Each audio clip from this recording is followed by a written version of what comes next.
Dans cet exercice, il s'agit de construire la section du cube par le plan LMN. L est sur l'arête BE, M sur l'arête IB et N sur l'arête ED.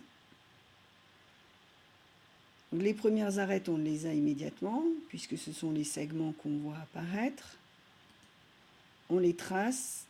Voilà.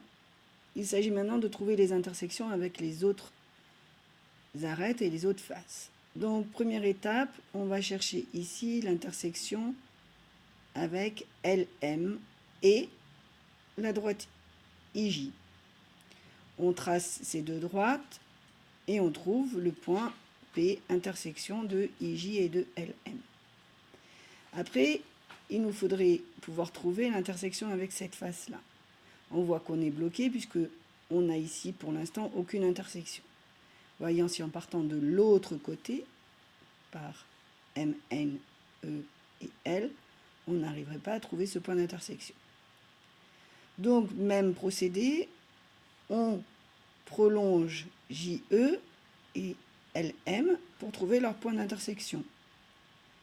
On trouve ici le point O, intersection des deux droites. Le point O appartient à cette face, donc la droite ON va être l'intersection avec la face latérale. On trouve donc l'intersection ici de KD, l'arête avec la droite. On l'a fait apparaître, c'est le point Q. Alors on ne voit pas très bien, on va enlever cette droite pour pouvoir mieux voir. Voilà l'intersection avec l'arête. On poursuit,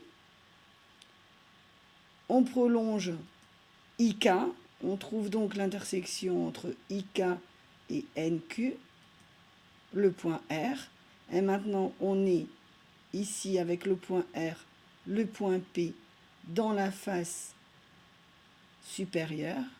En traçant PR, on obtient bien la section. Par le haut, on place le point S, intersection avec l'arête IH, le point T, intersection avec l'arête HK, et on a maintenant toutes les intersections. On peut donc tracer la section. En effaçant les droites, on voit maintenant bien apparaître la section. On peut faire tourner la vue pour voir apparaître la section sous d'autres angles. On peut aussi déplacer les points N et M, puisqu'on les a placés sur les segments, et on voit que la section est extrêmement différente selon le positionnement. Alors là, on arrive dans les cas extrêmes, où effectivement, on sort du graphique. Voilà.